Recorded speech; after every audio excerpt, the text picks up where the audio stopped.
Hello, my name is Jeff. I have created a book that I'm going to read for you, give you a few of my notes on it. What book is this? Why am I giving it away for free? It is called Arcane Arcade, a handcrafted tarot game.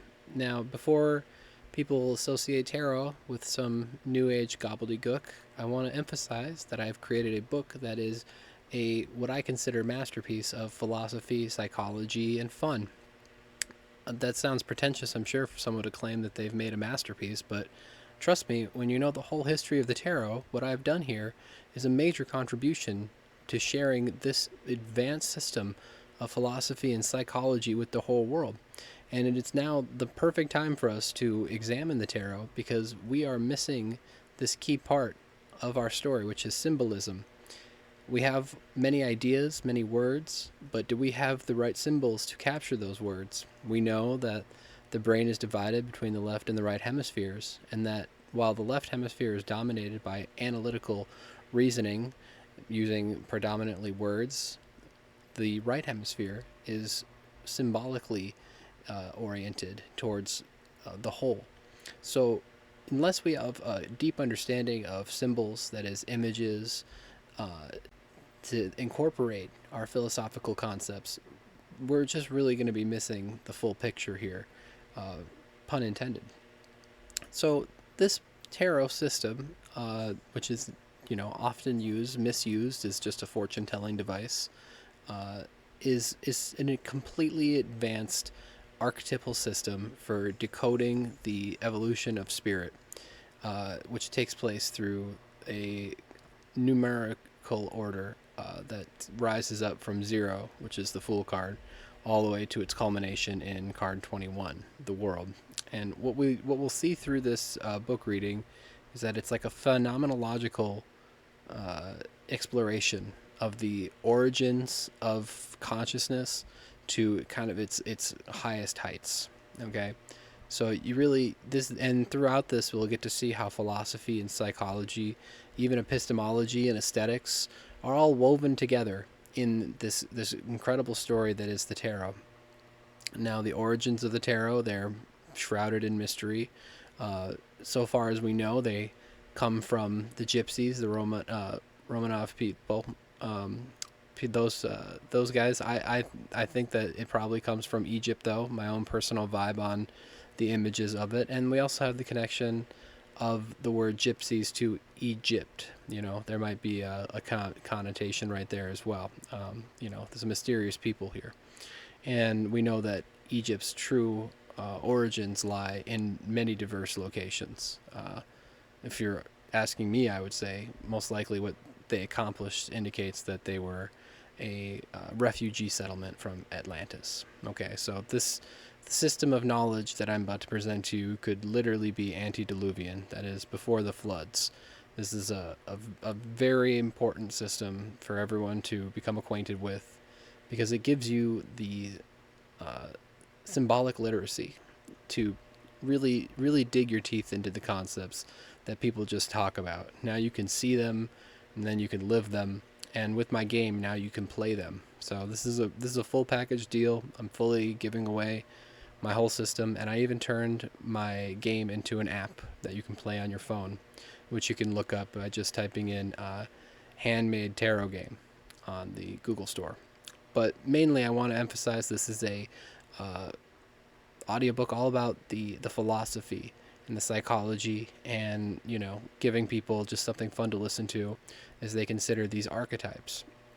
Okay, so uh, archetypes, these are like primordial forms. They're the original kind of prototypical things that all of our experiences fall under.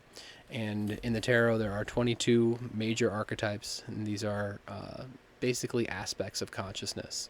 Or one of my favorite ways to characterize them is 22 different intelligences that exist within the unconscious, the superconscious, and your conscious. And we're at this time right now where we're really needing to open up to this idea of multiple intelligences. We're all uh, being shown what artificial intelligence is. Well, is that in the tarot? Maybe is that even included? I you know I wouldn't doubt it. Okay, so let's begin. So this is my book, Arcane Arcade, which you can get for free if you download the app on the Play Store. It's not in Apple yet, but if anyone wants to help me bring it into Apple, just contact me. I will be open to making that happen. All right. So, here's my introduction. Using the tarot only for divination is like using a car only to store gasoline. In short, if one only sees the tarot as a means of telling the future, they are missing out on practically everything it is suitable for. While we do not know for sure where the tarot came from, scholars agree that the tarot was once a game. Nevertheless, today's tarot could not be considered further from a game by its users and experts. I see this as a major oversight that is long overdue for correction. After all, who can deny that discovery, at its best, is a form of play? Play is how children turn inanimate objects into toys with their own lives. Since the world is a stage, Shakespeare, it's possible that our lives are the product of a play as well. Even if you think the tarot is sacred, its foremost characters, the rogue fool and Mercury the magician, remind us to take everything in life with a sense of humor and a dose of divine irreverence. Nonetheless, the major challenge in implementing a game system based on the tarot is protecting its cards. Indeed, some tarot readers will not even let their clients touch their cards in a session for fear of contaminating them with grime or energetic baggage. Thus, the prospect of actually making a game out of the tarot has been untenable as sharing a toothbrush for your soul with strangers, until now. This book asks, since all the best things in life are done with your hands, why not the tarot? After all, what medium could better reflect the universality, subtlety, and applicability of the tarot's significant archetypes than your own hands? Essentially, Arcane Arcade creates a rock, paper, scissors interpretation of the tarot, which differs in only two basic ways from the original rock, paper, scissors. There are 22 hand gestures instead of just 3 for each of the major arcana, and they're fully presented in the Arcane Arcade game poster. I'm showing this game poster right now for you to take a look at on the screen. It's also going to be available in the link description. So, in addition to having 22 hand gestures instead of just 3, these archetypes have 4 elemental powers. So, this is really what we need to break down. These are the elements. They exist in a hierarchy, and just like rock, papers, and scissors, to be as unambiguous as possible about their ideal sequence. Okay, so what I'm saying here is that there's the 4 elements of air, water, fire, and earth, and the order that they come in is a special order because it shows you that when you play this game, it teaches you which one beats the other, which of these archetypes beat the other. And this isn't really about just winning. This is about learning. So there are ways in this in which, there's draw. 2 people choose the same element, and it's still quite meaningful. It tells you that you are on the same page as somebody else at the alchemical level. And we'll go into this as the story builds up, but I just want to emphasize that, yes, I teach these elements as existing as in the cycle of air trumps water, water trumps fire, and fire trumps earth, and earth trumps air. Okay, so, and these are all color-coded as well. Blue for water, red for fire, green for earth, and yellow for air. And then the respective orbs behind each of these hand gestures lets you know what element those hand gestures are in. Okay, so I will explain to you now one of the main reasons why I've chosen the sequence for the elemental cycle. Okay, so it's actually the precession of the equinox, which is the 25,000-year-old Earth cycle that we go through the cosmos. It's the amount of time it takes for all the stars to return to their original positions and planets. It takes 25,900 years or something like that. And this year gets divided up into like 12 months or 12 cycles or 12 aeons, which are each housed by a different sign in the zodiac. And this occurs due to the Earth's 23-degree tilt, which inclines the pole of the Earth towards one of these major houses in the zodiac with its wobble for about 2100 years. So every 2000 years or so, we enter another age. Okay, so right now we all know we're entering the age of Aquarius. Everyone's probably heard this by now. Moving out of Pisces. So this is a really important shift that's happening. I think we all can kind of feel that literally right now there is just this tremendous shift that's happening. So I think it's kind of undeniable from that standpoint alone that these ages have some kind of power. So what is the shift that we're experiencing? Okay, we're moving from Pisces, the water sign of the fish, to Aries. It's actually an air sign, not Aries, Aquarius, which is an air sign. And even though it's Aquarius, we think, it means water. It's actually a different kind of water. It's more of the universal water that is the medium through which we're all connected. It's the ether, and it is this kind of like substance that connects us all, is really what that is. Hence, it's really referring to the air. And there's even the word air is right in the word Aquarius. So even though you see the word aqua, you also say the word air. So this is a little tip for you. The Aquarius is an air sign, and we're going to get into this, okay? So right now what we have is Aquarius overcoming the watery tendencies of Pisces. And we have this playing out in front of us in just a remarkable way. Now, the ascribed qualities of the Piscean age include the deeply emotional subjects of religion, sacrifice, belief, and faith, while Aquarius represents the airy and free spirit of science, space exploration, social revolution, and the ether. Clearly, from the vantage point of the 21st century, we can see how religion, which has been the dominant social force of the past 2,000 years, is giving way to science, which is mushrooming right on schedule with Aquarius's arrival. Even so, the whole paradigm of Aquarian science actually rests on the development of Piscean faith, for it was in Pisces that the universe was widely appraised as intelligently ordered by God. This principle was described as the logos, or word, by Christians. The fields of science take their name from this logos, such as biology, biologos, psychology, geology, for example. The logi is logos, okay? It's the order. What this implies is that today's science rests on a foundation of faith that the world is ordered in such a way that it is possible to study it and understand it. Okay, we take this for granted now, but maybe just more than 2,000 years ago, there wasn't this all-encompassing notion that everything in the world had its just a right spot. There was this uncertainty that was there because we didn't have as much faith. We had maybe more experience, but maybe we didn't have as much faith. So this is when the Pisces age comes in.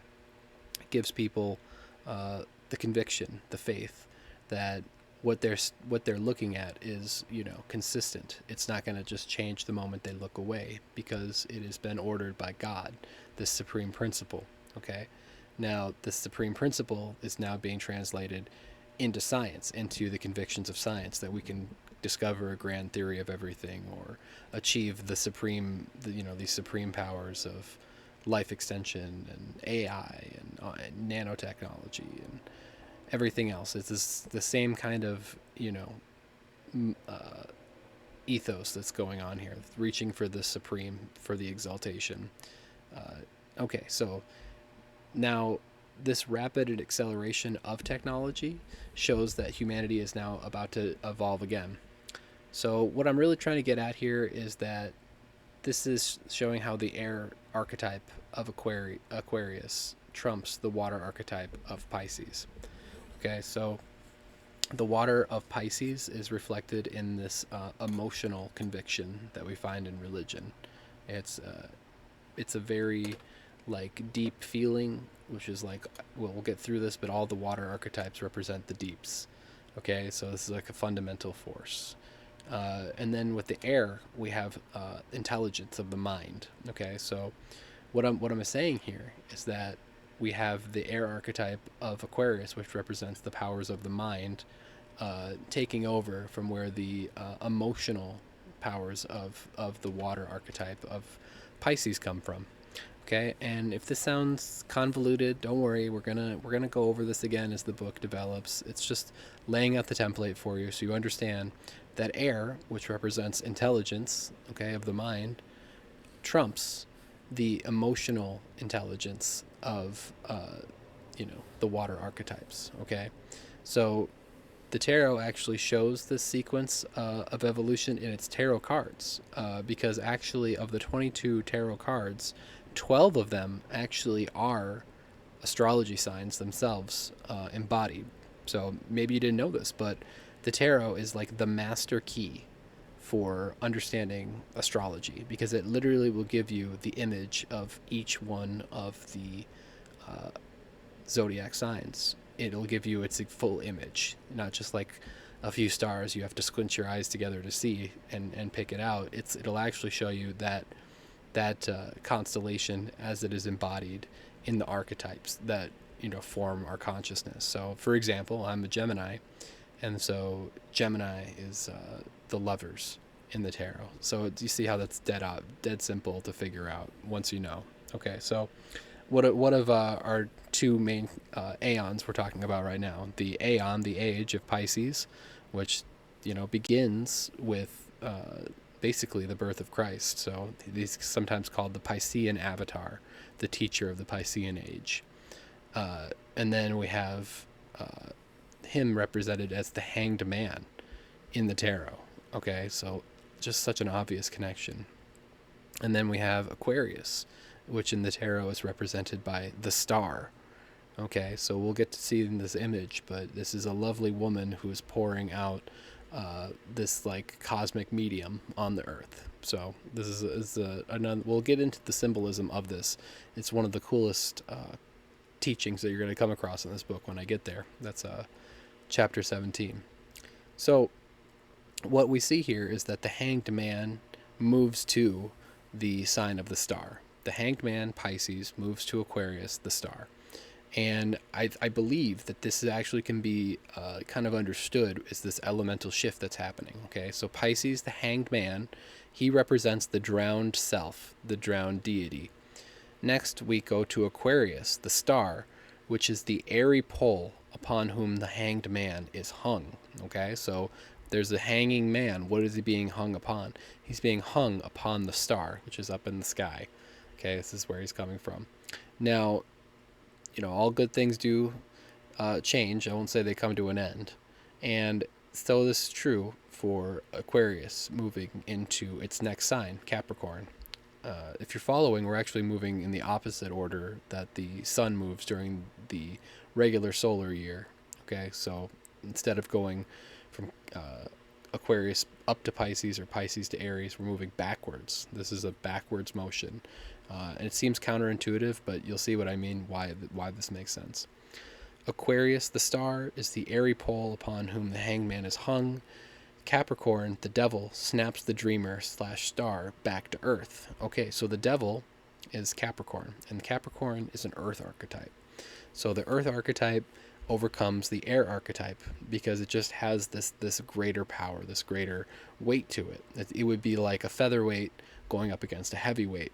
Okay, that heavyweight is just going to be the winner in those rounds. So what I'm saying is the earth archetypes, basically they take precedence over the air archetypes, and the air archetypes takes precedence over the water archetypes, and the water archetypes over the fire, and the fire over the earth. Okay, so this is this alchemical square that I'm teaching you that'll give you this really awesome method for understanding the 4 dimensions of your being, this quaternity.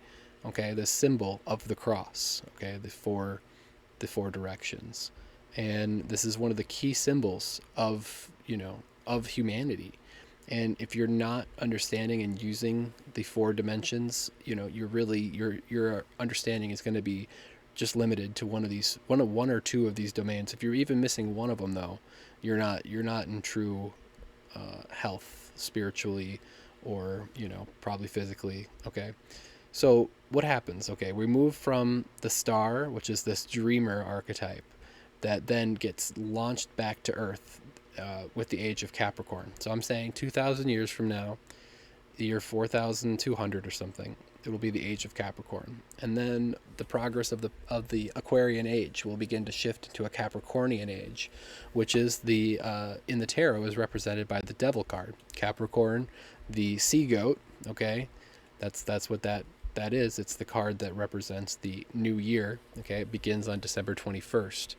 Is now the devil, which really is just the climber. This is where the goat symbolism comes from. It's going to be the sun is going to be climbing back up the mountain of the year towards the solar equinox, summer solstice. And so there's a lot of symbolism going on with the devil, and I really don't want anyone to be afraid of this symbolism, because you need. There's a whole saying about it: better the devil you know than the one you don't. Well, this is really teaching you, like, the fear of the unknown is the greatest evil of all. It's an unknown. How can you really know what you'll get out of that? So the devil, as I'll explain later, is maybe nothing more than the shadow of God. And I mean, although that's kind of like dark or scary, really what this means is we can kind of really get an idea of what God really is by studying the devil, in much the same way that we can only study a 4D hypercube by looking at its 2D shadow on the ground. You can't see a 4D shape in 3D, but you can actually see its shadow in which would be a second dimensional shape. Okay, so moving on. So we move from Capricorn in the year 4200, age of Capricorn, and then the year 6300 will be the age of Sagittarius entering. Now what happens? In the tarot, Sagittarius is represented by the archetype of Temperance, which is this 14th archetype. It represents alchemical fire. Okay, and that alchemical fire will consume the earth archetype of the devil. It will transform it. Okay, so it'll actually take what the devil has done and it'll transform this into, this great work, this philosopher's stone. And in this happens, we've just described a 4-part evolution of spirit, moving from the water of Pisces to the air of Aquarius to the earth element of the devil. Okay, so what does that even mean, by the way? I guess I didn't explain that. There's a lot there, to be honest with you. I think it's a pretty big unknown. I think that if we're entering the age of the Aquarius, I can't really speculate on what will come in 2,000 years, but I'm sure that there will be some sea change appropriate to this archetype. And I definitely don't think it necessarily has to be bad, because maybe it'll be, a whole new shift into our understanding of consciousness. Because the devil, this is fun fact I'll share with you later on in the book, but the devil, he's associated with the planet of Saturn. And this is the timekeeper, Chronos, in the Greek language. And what's really fascinating is that essentially the devil is like always the god of the previous age. When a new religion comes along, they'll take whatever religion was before them and say, now that's the devil. So what you'll see is, as a general passage, that whatever is worshipped today will become the devil in the new age. So this is obvious from, like, say, the book of Genesis, where the serpent is in the garden. Well, the serpent is one of the oldest, known gods that was worshipped for, millennia. This is one of the most ancient of all worship deities, is the serpent. So, and now then it gets reviled, but, this is really just the nature of time for this movement going on. And so, yes, the devil is in the details, my friends. Okay. So we're just going to move on here. You can get to the understanding here. This is a very profound system I'm laying out for you. And right now it's working at the alchemical level, the astrological level. But really, this is going to really dive so much deeper into the philosophy and the psychology. Okay, so I'm just getting to the point where I'm explaining how the game actually works. So there are 4 signs that form an alchemical square. Okay, and you can see this alchemical square on the poster.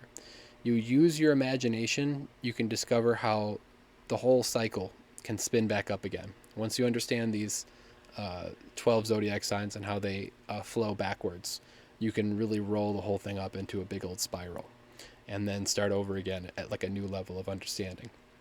So there's not just an astrological explanation here. There's also just the physical interpretation. Water puts out fire. air clears out or dries the murkiness of water. So air will blow, water away. It'll vaporize, it'll cause it to evaporate. Earth is the heavyweight champion over the featherweight of air, and fire devours the earth in its blaze. Okay, so my job here is to help you see that each of the 22 hand gestures of the tarot has one main element. Okay, so I'm saying you have to understand that there's 22 archetypes, and each archetype is firmly grounded in just one element. It's really very clear that they're situated in that way. And now I want to also share with you that the gestures I have developed for these archetypes correspond exactly to the idea of the archetype they represent. And so I will put these concepts together for you in a way that'll be really fun and interesting and fresh. And it'll teach you many cool principles of philosophy as we go. And then it'll give you a lot to work with, and you'll understand the basic principles. So when you play this game, you're just going to get so much out of it. It's a non-stop synchronicity fest, I'll say. Okay, so and that's because the tarot is this incredible mirror of the soul. Okay, when I say synchronicity, I mean it's just going to be giving you a reflection that's really just going to be really poignant for some reason, and we're going to get into why it makes sense. Okay, so in the following sections of the book, I structure each chapter first based on the archetype, then the archetype's element, and then the hand gesture associated for each of these tarot cards. And now I want to move into doing this exact pattern to explain what the tarot is, based on its archetype, its element, and why we're using hand gestures at all to relate with the tarot. Okay, so Introduction Part 2, the Tarot. The tarot's archetype is explained in its name. Tarot literally means star, meaning it is a system of guidance you can eternally count upon to navigate the dark night of the soul. In some ways, the mystery of the stars is why they are so effective in resolving life's deepest mysteries. After all, stars have been understood in many different ways throughout history. In the past, stars were named, revered, and worshipped. Today, we think of them as giant nuclear exploding balls of gas that can become so massive their implosion causes a tear in the fabric of reality and becoming a black hole, which is no less bewildering. Perhaps the most significant clue to what the stars really are is in the nursery rhyme, Twinkle, Twinkle, Little Star. Okay. Twinkle, twinkle, little star, how I wonder what you are. Up above the clouds so high, like a diamond in the sky. If you sing this song out loud, you will discover the clue I'm referring to, for this same melody is used in the ABC song. A, B, C, D, E, F, G, H, I, J, K, elemental P. Okay, the fact that they share the same melody implies that the ABCs are the answer to the riddle in Twinkle, Twinkle, Little Star. The letters are, therefore, the stars inside you that make the words that lead to worlds upon worlds. This is where we get this alchemical principle, hermetic principle, as above, so below. So just to clarify, I'm telling you that the tarot is a star. It represents the fifth element, the quintessence of all four elements combined, okay? And there's a special property to this. And there's a epistemological reason that this works, okay? What are stars? We don't know. It's a mystery, okay? It remains just, even our best guess is that they are like holes in the universe when they get big enough. And our ancestors used to worship these stars, and today, we're still living in their mystery. And one of the most classic of all stories of nursery rhymes is Twinkle, Twinkle, Little Star. It's the one I sing every night to my kid. And these nursery rhymes are known to contain deep esoteric hints. Okay, this is where there's a lot of the study of folklore and fantasies and children's, parables. There's these deep alchemical processes going on. This is what Carl Jung spent a lot of time writing about and studying. And here we have the song Twinkle, Twinkle, Little Star, which has the exact same melody as the ABC's song. I don't know many other songs that are nursery rhymes that are the exact same tune of another song. But can it really be a coincidence that when you're teaching your kid, what of like 5 or 10 songs, if you're doing some basics, about what they need to know. You're going to do the ABCs, and you're going to do Twinkle Twinkle Little Star. I mean, these two are a dead giveaway that they line right up. And the song Twinkle Twinkle Little Star has a riddle in it. It's, how I wonder what you are. Okay? And this is what we learn. The ABCs are the answer to this riddle. The letters of the ABCs are the stars inside of you. Because when you put them together to make words, these words can make sentences and whole stories that will lead you to worlds upon worlds, like the stars, okay? So you don't need to go to Alpha Centauri. You can just learn how to read well, and you will travel in these vast planes. Okay, so why am I talking about this again? The Tarot's arcana, okay, these 22 major archetypes, are the esoteric alphabet needed to access these higher planes of consciousness. Now, in my book, I only discuss the first 22 trump cards. That's what they've been called. It comes from the word triumph, by the way, of the tarot 78. Okay, so there's 78 cards. I'm only breaking down the 22. They're the major and most important arcana. Also, interestingly enough, they relate to the Hebrew's alphabet 22 letters. So 22 archetypes, 22 letters in the Hebrew alphabet. I'm not going to cover those aspects of it, but I do think it's important that you know that this is tied to the Hebrew alphabet, which is one of the most spiritual of all languages. I think Hebrew and Sanskrit are like up at the top. Of course, they're all languages actually do have some magic in them. I'm thinking now of like the Nordic runes and Greek. And so when you learn these more ancient alphabets, though, they take you back to a place of magic, and we're going to explain why that is. It's because these words carry with them the essence of magic that our ancestors experienced. We might move away from this feeling of world magic based upon our scrutiny and our science, but the words we're using all have a profoundly magical origin. And so when we use these words, we actually are inheriting some of the consciousness of our ancestors. And so this is why we need to study the words and the letters, because this is our guidepost back to these advanced system of knowledge that they used to have. We've become so advanced in some areas, we're like savants because we've lost the strength in the other. So this tarot this is a path of rebalancing, which is why I'm explaining that the tarot really is the fifth element here. It's all the elements combined. So each of the archetypes in the tarot represents a significant psychological milestone or an identity that we must come to grips to on our way to spiritual maturity. So yes, the tarot cards actually are arranged in such a way that they are numbered 0 through 21. Okay, so the culmination of our spiritual maturity is card 21, the world/universe.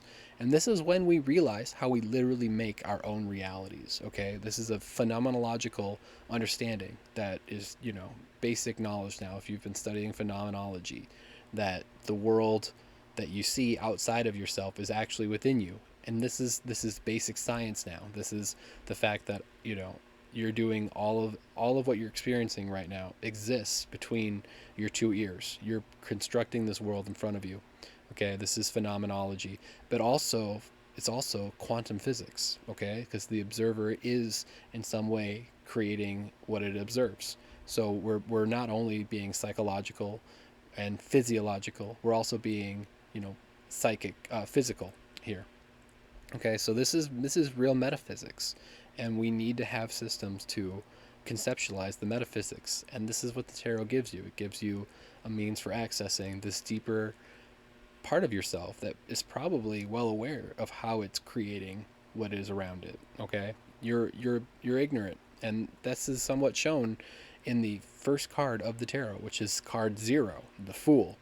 And this is where we're ignorant, of this larger whole that we are a part of. And this can be both a blissful beginning, and it also can be painful. It's both.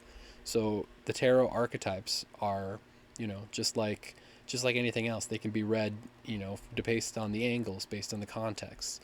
So some things are good and some things are bad, just like people. Okay, it's just like a milestone. There's a challenge, and there's a blessing.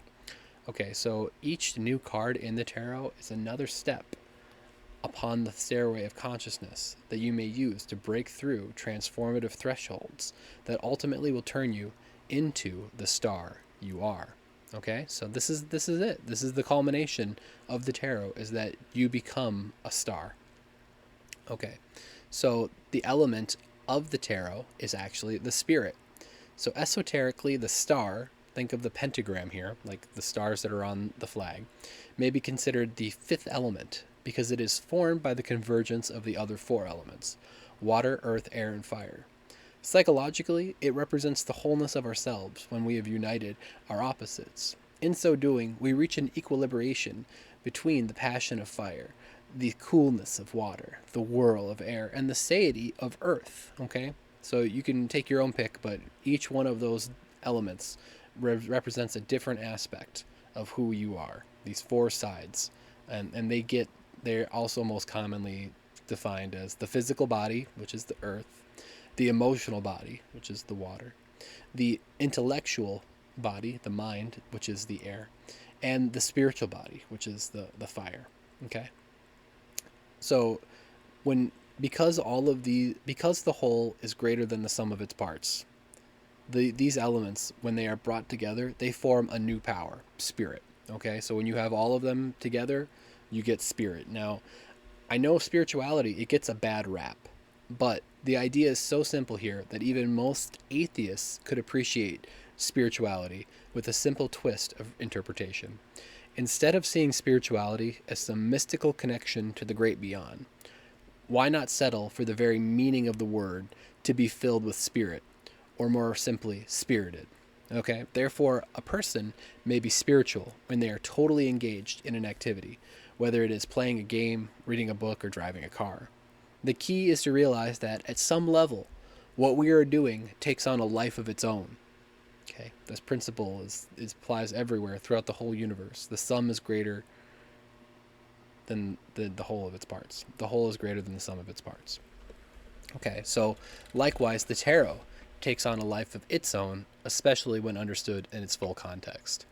And I really do need to just reemphasize this point for everyone here. This is the key. This is the major teaching that we need today to understand. We are like cells in the body of the world. Just as the cells that are on your hands have, probably not the slightest idea of how epically, wonderful their service is in what you do every day. Likewise, you have no idea what part you're playing in the grand design of what's unfolding right now. You just don't have the perspective of the whole. And I don't think there's ever an end to how many holes can go on. I think it's infinite. But I think we need to recognize that there is this principle, and that it's how we're made, and it's how the universe is made. Okay, the man is the microcosm of the macrocosm that is the universe, which is in itself probably a microcosm of who knows. Okay, so moving on to the hand gestures portion of the tarot. Now, you're probably asking, why are we going to use hand gestures to understand these deep philosophical concepts? Okay, let's start with the most superficial level of the hands themselves. Physically, there are more neuron connections between your hands and your brain than anywhere else in the body. Hence, your hands share in the intelligence of your mind in ways we ought to recognize and cultivate. Okay, this is a very helpful principle, by the way. I want to give you a little secret tip. If you want to understand somebody, okay, they say the eyes are the window of the soul. No. Just look at their hands, okay? Whatever someone was doing with their hands gives you such an instant readout into their being. However they are, if they're agitated, if they're, depressed, whatever, the hands will share this knowledge with you, because the hands are literally like the brain, like made manifest. It's something that the poet Goethe said. Okay, now moving from the physical level, let's talk about the social level. Socially, hands convey an entirely nonverbal language that overcomes many of the hang-ups seen in verbal language. Okay, what am I saying? Take an open hand. If you make an open hand, it refers to your willingness to give. Okay, my hand's open. I'm here to give you some help. But also, if my hand is open, it can also mean I'm ready to receive your help. Okay, so we use an open hand when we want to greet and wave. When we want to greet someone, hello. But we also use it when we want to say goodbye. Goodbye. Okay, so in linguistics, we conceive of saying hello and saying goodbye as two separate things. Also the same with giving and receiving. They're two separate things. That's what the language says. There's this division, but in embodied reality, this they are one and the same. Okay, so this is powerful stuff. Your hands can be these teachers beyond duality, basically. Finally, there's something so spiritual and intimate about our hands. Our hands are the most beautiful instrument we have for working with the environment and changing it to suit our deepest desires. Okay, how magical is it then that your fingerprint is completely unique to you as well? Could this mean that your hands are the doorways to unlocking and owning your reality? Now, if your hands are your doorways to the world, then gestures would be the keys used to open them. Maurice Merleau-Ponty, the French phenomenologist, stated that gestures were the original language of humanity. He suggested that it was from our ability to point that we developed our capacity for a notional space. This imaginal distance would allow us to leap to more complex forms of thinking and communication with words and pictures. So, he said again, gestures was how our whole ability to communicate likely arose from. So now we're moving back to the very primal level of like the origin of consciousness itself. Okay, this is crucial for where we're at right now. We are at the place where we need to become metaconscious. We need not just become self-conscious. We need to become so much more than that. Okay, and this is the key for taking us back, to the origins, using the hands to understand language. Okay, so based on Merleau-Ponty's idea that all language stems first from gestures. Okay, if it's true, it means that all messages should be treated as gestures in their root. Okay, so Ponty says the spoken word is a gesture and its meaning is a world. Okay, that means it is only when we look beyond what is being said to what is being intended or gestured to that we get the true meaning of the message. As we explore the archetypes of the tarot and the related hand gestures, it helps to keep this principle in mind. The point of our study is not to fixate on the cards or the gestures themselves, but rather on the experiences, knowledges, and world that they imply. Okay, that said, you're ready to begin on the quest of learning these archetypes, elements, and hand gestures of the tarot. The poster provided gives you an overview of these qualities, okay? And then you'll be able to explore each of them as I read them to you or download the book. And, I've said before, if, using the tarot just for, doing fortune telling is like owning, using a card just to hold gasoline. Okay, if that's true, the tarot is like a vehicle. You should probably, read the whole manual, of your thing before you get on to doing, what you're driving is. You should at least go to driving school. So I'll teach you the whole tarot in and out as you go, and you will not be disappointed because it is so advanced and so deep for anyone who is interested in concepts related to psychology and philosophy, which are like the two key disciplines that we need for the world today. Okay, before I wrap this up, I just want to clarify something else. If you're still with me till the end, I have a caveat that I wanted to share with you. Yes, I describe fire beats earth, earth beats air, air beats water, and water beats fire. But that does leave some draws in the game. So I've actually created a way to play the game that allows you to play with your opponents without where there's no draws. Okay, so here's what I mean. If you play in advanced mode, if two people choose a fire archetype or an air archetype, they choose the same element. The person who chooses the archetype with the higher numeric value wins if you're at the same. So say the world is 21, card 21, and it's an earth archetype. The world, the earth, okay, and so that means the world will beat any other earth archetype, which includes the Empress, the Hierophant, the Hermit, and the Devil. The world is the master of all of those. Okay, so there's an esoteric teaching there I'm not going to go into, but you can figure it out. And